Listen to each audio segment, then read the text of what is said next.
So I just got my A7IV back from the shop. It still is broken. Oh my god, this whole thing has been a complete nightmare, and I'm gonna tell you guys why. And you should definitely listen if you're thinking about getting this camera, the Sony A7IV, or if you're thinking about getting the Canon R5 or the Nikon Z9.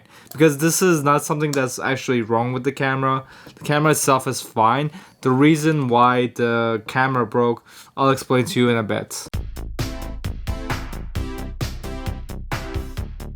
So the problem that I'm having with the camera is that the SD card slot on the camera pretty much is kind of screwed, as you can see right here.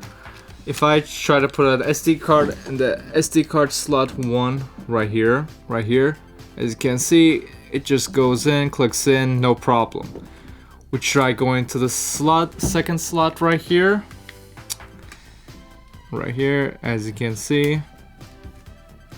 It does not go in unless if you push it like super hard, then it does click in and it does work. So as you can see, it's not that big of a deal because the card slot still works. It's just that the card slot is acting finicky, and I had this camera for less than a month, so obviously there's something wrong with the SD card slot. And even though it is working right now, it's something that could get worse in the future. Like if you're in the middle of shooting a wedding or something and then your second card slot just stops working out of nowhere, that that's completely unacceptable. So that's why I'm dealing with the camera and trying to get this whole situation sorted, and it has been a nightmare. First of all, I don't want to blame the camera because I don't think it's the camera's fault. What happened is that I was shooting with these cheap 32GB SanDisk cards, and I took it out of the camera and I didn't think about it, but later on I read up online that it's possible for a piece of the SD card to break off of the SD card and then go into the slot, and it could mess things up, which is what happened, I'm assuming, because later on when I checked out the SD card, there was a piece missing off of it. So obviously I think that's what the culprit was. A piece of the SD card broke off and then it went into the SD card slot, and then it did something to it. Now, a lot of people who had this problem before, they were just able to, shake their camera or just blow some air into it and then get the piece of the SD card out. But I haven't been able to do that. I'm guessing the part is already out. It just messed something up inside the camera, and that's why, I have been having problems with it. So I took the camera to the camera shop, and they pretty much told me, it has to be replaced.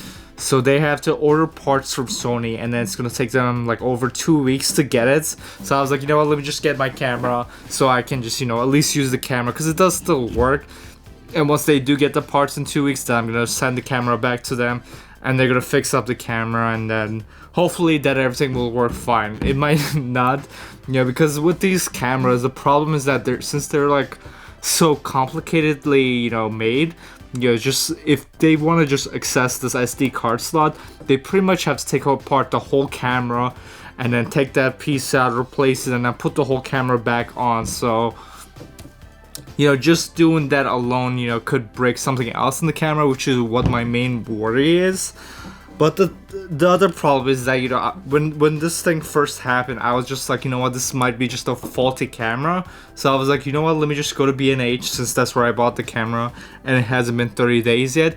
I was like, what, let's just return this camera and exchange it for a new camera, which I cannot do because the camera is completely out of stock. You cannot find the camera anywhere, which is one of the main reasons why I pre-ordered a camera, because I was like, what, when this camera comes out, there's a good chance it's gonna be impossible to get because there's this chip shortage going on. So because of that, I cannot get this camera exchanged. So my options are I could just return this camera and get the money back, which is not what I want to do, because this is the camera I want. I don't want to replace it with another camera.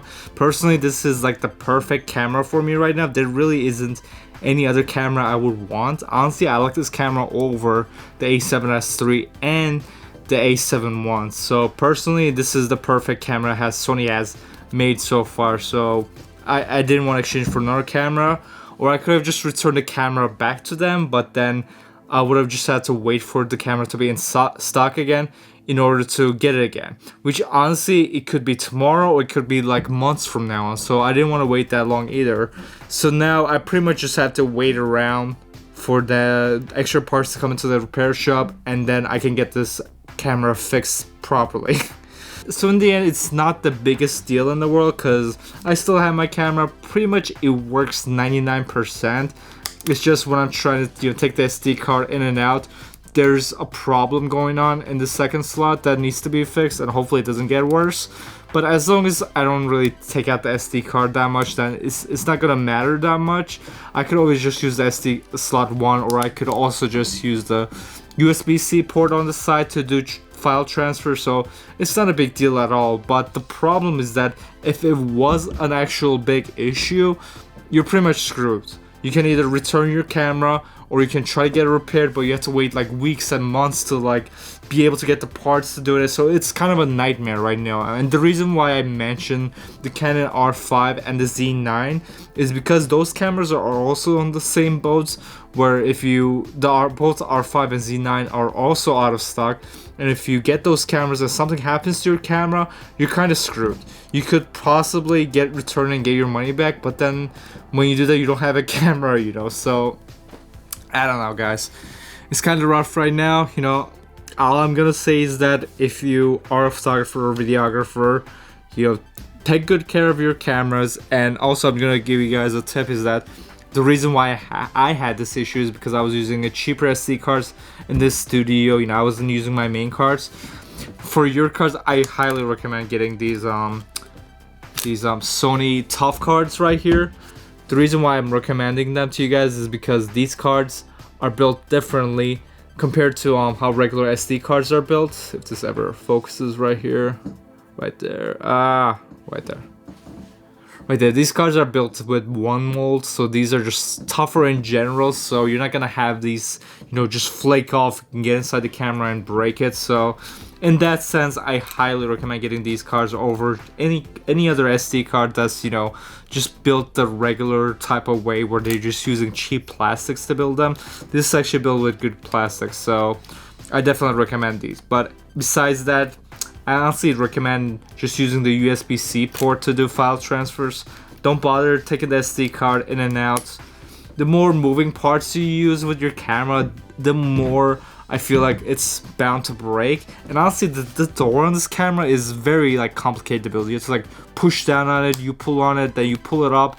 There's 3 or 4 different mechanisms going on to do this. So honestly, I feel like this door could end up having troubles later on also, so that's something to keep in mind. So I highly recommend just using the USB-C for transfers, but that's gonna be it. So that was just a little update on what's going on.